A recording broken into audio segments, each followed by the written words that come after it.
आज पानीपत शहरी विधायक प्रमोद विज के द्वारा किले के नीचे शिवाजी की मूर्ति का अनावरण किया गया, जिसके बारे में इतिहासकारों का कहना है कि पानीपत में तीसरे युद्ध के दौरान जब मराठा पानीपत आए थे तो उनका विशेष गढ़ रहा पानीपत का यह किला। और शिवाजी की वीरता और शौर्य को देखते हुए आज उनका एक चित्र किले के नीचे चौक में स्थापित कर सड़क का नाम शिवाजी मार्ग रख दिया गया।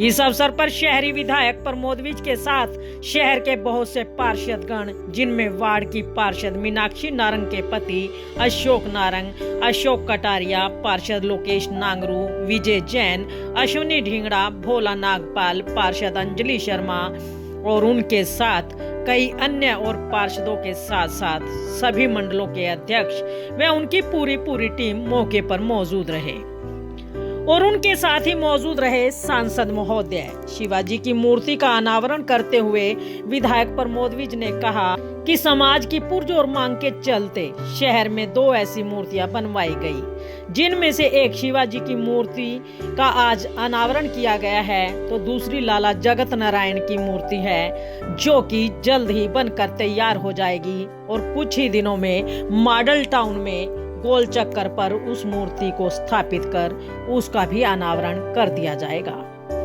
शहर में बनने वाले मुख्य द्वारों के बारे में इनसे बातचीत की गई तो उन्होंने कहा कि सरकार हरियाणा के सौंदर्यकरण को लेकर लगातार विचार कर रही है और शीघ्र ही हरियाणा एक सुंदर प्रदेश के रूप में उभरेगा। आज हमारे लिए बहुत सौभाग्य की बात है कि ये जो पानीपत का बहुत प्रसिद्ध प्राचीन किला है, इसके नीचे जो स्थान है, यहाँ पर छत्रपति शिवाजी महाराज जी की आज मूर्ति का अनावरण जो है हमारे सांसद भाई संजय भाटिया जी जो हमारे बीच में आने वाले हैं 2-4 मिनट में, उनके द्वारा किया जा रहा है। और ये बड़ा हमारा सौभाग्य है और इसकी डिमांड बहुत देर से यहाँ के बहुत सारे निवासी भी कर रहे थे और ख़ास करके पानीपत में बहुत सारे मराठा परिवार भी है और उनकी बहुत देर से डिमांड थी कि ऐसा एक मूर्ति यहाँ पर लगाई जाए, इसी स्थान पर लगाई जाए। तो हमने निगम के माध्यम से पानीपत के अंदर 2 मूर्तियाँ, एक तो छत्रपति शिवाजी महाराज की जिसका आज अनावरण है वो है, और दूसरी आपको याद होगा कि लाल टैंकी के पास हमारे शहीद लाला जगत नारायण जी उसकी मूर्ति को कुछ साल पहले किसी ने खंडित किया था, तो उसकी मूर्ति भी हमने बनवा दी है। ये दोनों मूर्तियाँ बाहर से बन के आ रही हैं, आप देखेंगे बहुत सुंदर मूर्ति बनी है और उनकी मूर्ति का अनावरण भी, लाला जगत नारायण जी की मूर्ति का अनावरण भी हम अगले 2 महीने में ज़रूर करेंगे। लोगों की डिमांड पर अपने मन से किया हुआ ये कार्यक्रम है। मैं नगर निगम का, मेयर साहिबा का, सभी का, पार्षदों का बहुत बहुत धन्यवाद करता हूँ। अशोक जी इस वार्ड के पार्षद हमारे साथ खड़े हुए हैं और साथ में दुष्यंत भट्ट जी हमारे सीनियर डिप्टी मेयर हैं, हमारे साथ खड़े हुए हैं। सभी पार्षद आए हुए हैं, सभी बिहारों से लोग आए हैं, मराठा परिवार आए हुए हैं, जनता आई हुई है और ये आज उनको अनावरण के बाद समर्पित की जाए। Sir Rome was not built in a day. आपको धीरे धीरे जितना मर्जी अपोजिट किया लोगों ने नाजायज, धीरे धीरे आपको संत रोड ठीक लगने लग गई है, आपको धीरे धीरे गुहाना रोड ठीक लगने लग जाएगी जब इसमें फैंसी लाइट और पेड़ लग जाएंगे। सेंटर में पेड़ लग रहे हैं, प्री मैच्योर पेड़ लेके आ रहे हैं हम लोग। हॉर्टिकल्चर डिपार्टमेंट से सहारनपुर से बातचीत चल रही है। इसके बाद हम लोग एक मिनट अब एक बात का जवाब दे दूँ पहले। इसके बाद हम लोग सनौली रोड पे लेंगे, लेकिन सनौली रोड पे डिपार्टमेंट को हम वो गलती नहीं करने देंगे जो उन्होंने संत रोड पे और यहाँ पे की, गुहाना रोड पे। इस सड़क को तब तक हम खुदाई नहीं करेंगे, टच नहीं करेंगे जब तक कि फॉरेस्ट डिपार्टमेंट और इलेक्ट्रिसिटी डिपार्टमेंट अपना काम कंप्लीट ना कर ले, ताकि उनके काम कंप्लीट करने के बाद दिन रात में सड़क 3 महीने में बन जाएगी। अगर वो काम बीच में रुका रह गया फिर वही हालत होगी। तो इस सड़क को बनाएंगे। शहर में चारों तरफ से आने के रास्ते, 2 तरफ जीटी रोड है, 3 ये रास्ते हैं। जाटर रोड पहले से हमने अच्छी बनाई है, कंक्रीट की रोड है। तो धीरे धीरे यही सुंदरता होती है, लगातार प्रयास हो रहा है। जो गुहाना रोड का डिवाइडर भी अभी नहीं बन पाया है, नहीं बनाया अभी। सड़क बनी हुई है उस पर पार्किंग भी बहुत है अवैध रूप से। आप थोड़ा सा लोगों से पूछिए ना, ये बात क्यों करते हैं वो? लोगों से हर बात का राजनीतिक जो ये कहते हैं कि चलान उन लोगों के काटते हैं बेचारे, जो सारे चीज लेकर आप सारे डिसीजन लेके बैठे हुए हैं। का चलान क्यों नहीं काटते जो ये सड़कों पर खड़ी रहती है? रमा जी, आप सारा डिसीजन आप खुद लेके बैठे हुए हैं। आप जनता से पूछिए, हमारी तरफ से उनसे आप प्रार्थना करिए, भाई रहम कर दो जरा, सड़कों से 20-20 30-30 फुट मला हुआ है। आप भी जरा हमारी तरफ से रिक्वेस्ट कर दीजिए जरा। वो तो हिसाब करते नहीं आप लेकिन करिए, कहीं ना कहीं पुलिस आप मीडिया में प्रशासन को भी सख्त कीजिए ना थोड़ा सा। आप प्रशासन को, राजनीतिक लोगों को सिर्फ कहेंगे, आप एक अपील जारी करिए अपने चैनल के माध्यम से, जिसमें लोगों से अपील करिए ये वाली कि भाई हाथ जोड़ते हैं, विधायक भी हाथ जोड़ रहा, सड़कों से कब्जे हटा लो। प्रवासियों को काफी लंबे समय से इंतजार है कि हाली पार्क कब जाके जनता को आप जाके देखिए, दिन रात वहाँ काम हो रहा है, बड़ी तेजी से काम कर रहे हैं। हमारा टारगेट है कि हम 1 महीने के अंदर अंदर उसको चालू करें। तो पानी भी छोड़ना चालू कर दिया पानी तो छोड़ना चालू कर दिया, लेकिन कहीं ना कहीं उसके अंदर पत्थर काफी है। नहीं देखिए, अगर आपने उसके अंदर गिर जाए तो चोटिल भी कोई बात नहीं, उसको भी मैं देख लेता हूँ, बात करता हूँ, मेयर साहब से बात करता हूँ, उसको भी ठीक करा देते हैं। आपने देखा होगा वहाँ झाड़ियाँ वगैरह नीचे बहुत थी, वो सब हमने साफ करवाई हैं। झाड़ियाँ भी सारी सब वहीं पड़ी हुई हैं, उखाड़ के कोई अंदर बात ही रख दी गई हैं वो। एक जरा उसकी भी ना वो वीडियो बना के भेज दो आप, तो मैं उसके बनाई हुई है, मैंने खबर लगाई थी। मुझे भेज दीजिए, आप मैं देख लूँ। डंपिंग सेंटर को लेकर क्या कहेंगे? डंपिंग पॉइंट बना हुआ है वहाँ पर। देखिए 25 सेक्टर के बाद जो डंपिंग सेंटर है, मैं कभी भी इनसे सहमत नहीं हुआ, कभी भी।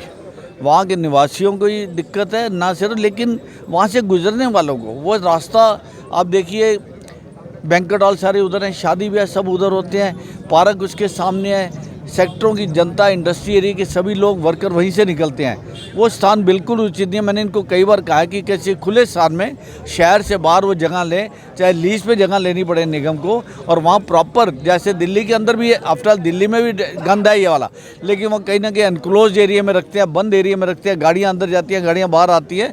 ऐसा साधन बनाना चाहिए, खुले में रखने का मैं कभी हक में उनके नहीं हूँ। दिल्ली की तरह पे मतलब ऐसा बनना चाहिए, नहीं बनना चाहिए? दिल्ली में आज से नहीं है, दिल्ली में 20 साल से है।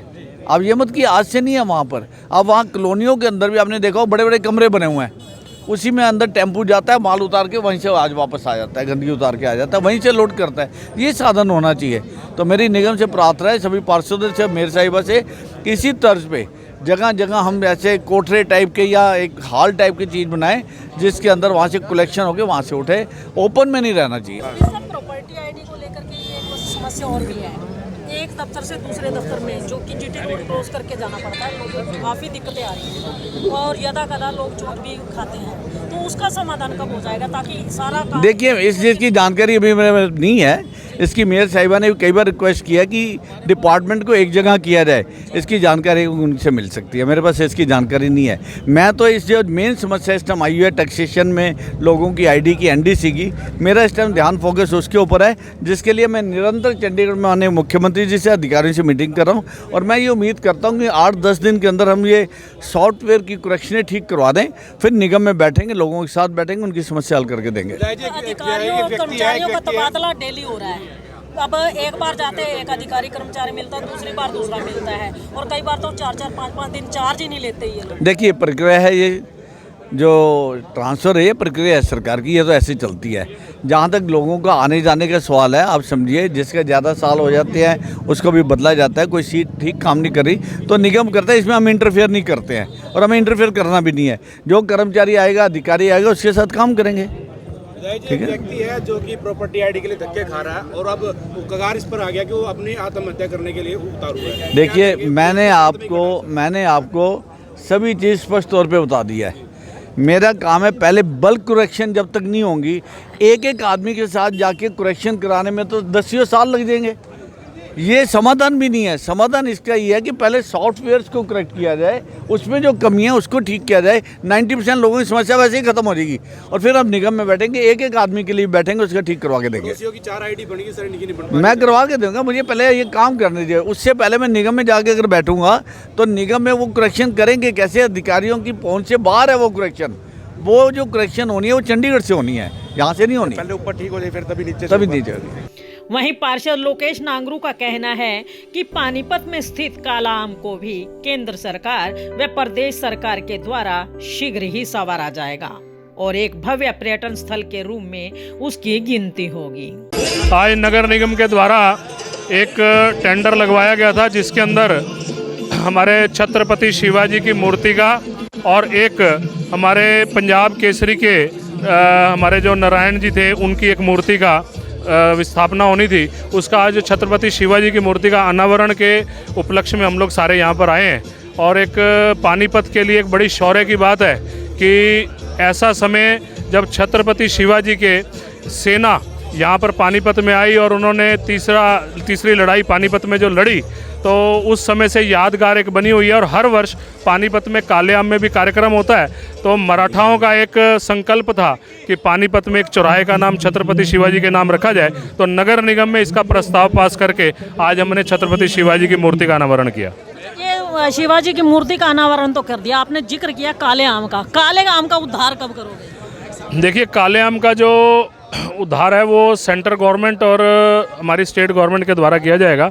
उसमें नगर निगम का उसमें कोई हस्तक्षेप नहीं रहेगा, लेकिन उसके लिए भी कुछ लोग एक कमेटी बनाकर बैठे हैं और उसके अंदर कोई ना कोई बड़ा एक प्रोजेक्ट लेकर आ रहे हैं।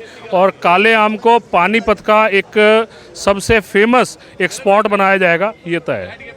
और पार्षद विजय जैन का कहना है कि शहर के विधायक और सभी पार्षदगण मिलकर शहर के सौंदर्यकरण के लिए प्रतिज्ञाबद्ध हैं। जैन साहब क्या कहना चाहेंगे? आज शिवाजी की मूर्ति का अनावरण किया जा रहा है, क्या? सबसे पहले तो आप सभी मीडिया के सभी साथियों को मेरा नमस्कार। आज यहाँ पर किले के पास जो है महाराजा छत्रपति शिवाजी जी का मूर्ति का अनावरण किया जा रहा है। हमारे माननीय सांसद श्री संजय भाटिया जी, शहरी विधायक माननीय प्रमोद विज जी के द्वारा अब थोड़ी देर में किया जाएगा। मैं पूरी पानीपत की जनता को शुभकामनाएं देता हूं कि इस तरह के महापुरुषों की मूर्ति का अनावरण करके प्रतिमा का जो एक जनता को समर्पित कर रहे हैं, मैं आप सबको बधाई देता हूं और आशा करता हूं कि जो भी हमारे महापुरुष हैं उनकी प्रतिमाएं ऐसे लगेंगी, हमें एक प्रेरणा मिलती रहेगी उनसे। हमें उन्होंने हमारे देश के लिए बहुत कुछ किया है, उनकी यादें सदा हमारे दिल में बसी रहे। इसी के लिए मैं इनको शिवाजी महाराज को नमन करता हूँ, प्रणाम करता हूँ। और जैसे सद्गुण, जैसे उनके देश के भावना उनके अंदर थी, वैसी भावना हमारे अंदर भी आए, यही प्रभु के चरणों में प्रार्थना करता हूँ। इस अवसर पर सांसद महोदय से जब ITI मामले पर दबंगों के कब्जे को लेकर बात की गई, तो उनका कहना है कि अभी तो चौधरी चांदराम का परिवार ही उसकी देखरेख कर रहा है, लेकिन अगर धरातल की बात करें तो सरकार द्वारा ऑल इंडिया अंत्योदय सोसाइटी को दी गई जमीन पर दबंग लोग कब्जा करने की फिराक में है। ये शिवाजी की मूर्ति का अनावरण किया गया, बड़ी अच्छी बात है। शहर का सपना था, एक पूरा हुआ। लेकिन एक सपना शहरवासियों ने और भी देखा था, ऑल इंडिया अंत्योदय सोसाइटी का, जिसकी जमीन पर आज गुंडा तत्व जो है उस पर कब्जा करने की फिराक में। उसके बारे में क्या कहें? क्या किसकी है सोसाइटी? किन्होंने बनाई थी वो society? All India Antyodaya society Chaudhary Chandram विधायक हुआ करते थे, उनके समय में वो बनी थी। 1978 में जमीन मिली थी, 1985 में चौधरी भजनलाल ने ग्रांट देकर के ITI बनवाई थी। तो मैं समझता हूँ वो शायद चौधरी चांदराम जी के जो परिवार है अभी वही उसी सोसाइटी को देख रहे हैं, मेरी जानकारी में जहाँ तक है। आपकी नज़र में किसी और ने कब्जा कर लिया वहाँ पर? नहीं, चौधरी चांदराम जी की परिवार का ही उसे, मेरी जो जानकारी में अभी वही लोग इस सोसाइटी को देख रहे हैं।